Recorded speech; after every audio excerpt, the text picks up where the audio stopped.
One, two, three, go! Sayaw, sayaw, sayaw, sayaw, sayaw.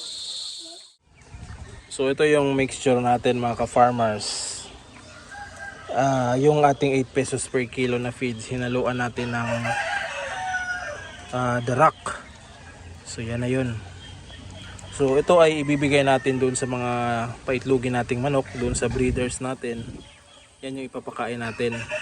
So ito, medyo marami ito. Siguro kasya na ito. Pero pagkatapos nating magbigay nito, papakainin pa natin sila ng layer crumble. Pero konti lang yung ibibigay natin. Right? Para makatipid na rin. Ito yung sapal ng niyog. Yan oh.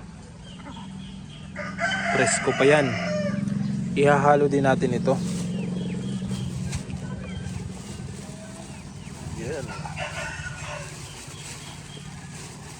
Okay, ubusin na lang natin to. Meron pa namang natira.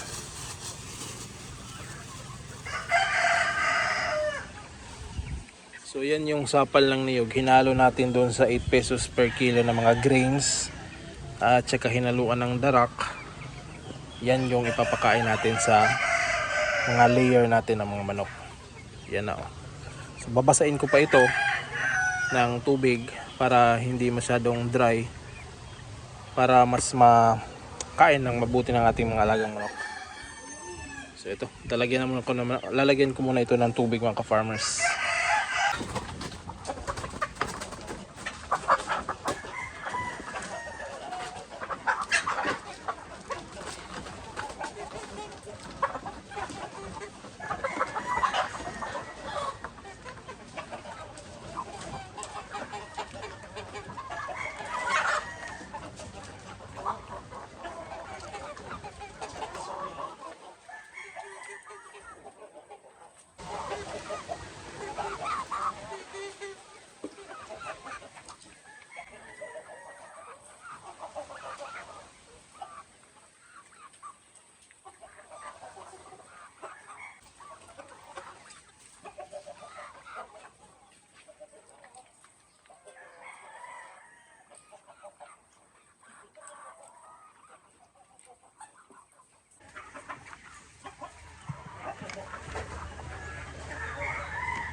So ito na mga ka-farmers, natapos na tayong magbigay ng patuka sa mga manok natin. Nandito, saka ito.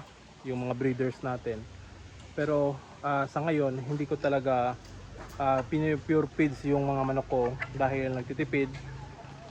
Isa doon is nagtitipid. Pangalawa, hindi ko naman sila binibreed. So hindi ko kailangan yung maraming itlog muna sa ngayon. Nagpo-produce. Kung iitlog sila ay hinahayaan ko lang, hindi yung inaapura ko sila sa pangingitlog. So isa na rin is nagtitipid tayo dahil sobrang mahal nga yung feeds. At pangalawa is yung availability ng mga pagkain nila. So meron kasing available ngayon, kaya lulubusin ko muna yung pagkakataon na magpakain at saka na rin makatipid na rin sa pagpapatuka. So ayan, meron pa tayong natira. Yan, marami pa yung natira, ibibigay na lang natin sa iba. Dahil busog na yung mga manok na ito, pero magbibigay pa rin ako ng layer crumble sa kanila para naman yung pangingitlog nila ay hindi masira. So tuloy-tuloy pa rin yung pangingitlog nila. Kahit hindi 100% sila nangingitlog, pero meron namang nangingitlog at saka maganda yung kanilang mga katawan. So magbibigay ako ng layer crumble.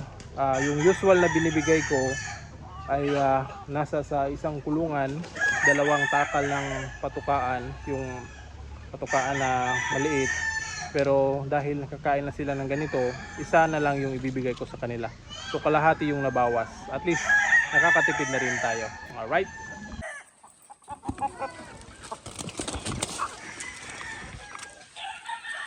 Sa mga nagtatanong mga ka-farmers sa Black Australorp ko, ito na lang yung natira mga pure breed na Black Australorp ko. So hindi na rin ito nagpo-produce, although meron pang nangingitlog dyan pero hindi ko na pinapaitlog. So yan, hinahayaan ko na lang itong mga manok na ito na tumanda. Hindi ko na rin magagamit itong tandang dahil nang nagbi-breed ako, hindi rin naman nakapag-produce ito ng similya. Ni isang itlog sa sobrang dami ng itlog nila, ni isang sisiw, hindi nakapagbuo ito mga ka-farmers. So ayan yung ating mga Black Australorp. So hinahayaan ko na lang ito. Kung may pagkakataon na pwedeng katayin, kakatayin na lang ito. Pero sa ngayon hinahayaan ko muna sila dito. So yan lang yung binibigay ko sa kanila para hindi tayo malalakihan sa gastos sa feeds. Alright. Pagkatapos nating magpakain ng mga ka-farmers, yung mixture natin, ito yung layer crumble. Ito naman yung ipapakain natin sa kanila. So ayan. Ayan. Let's go!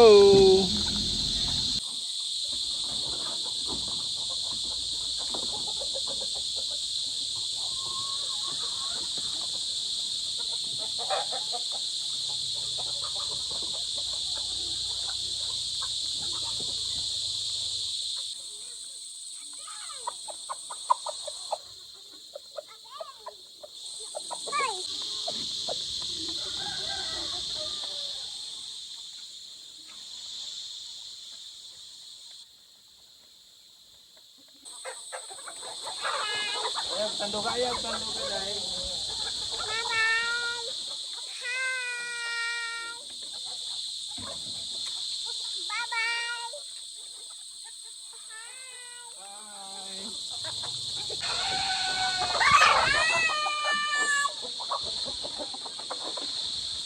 Kita ay guys.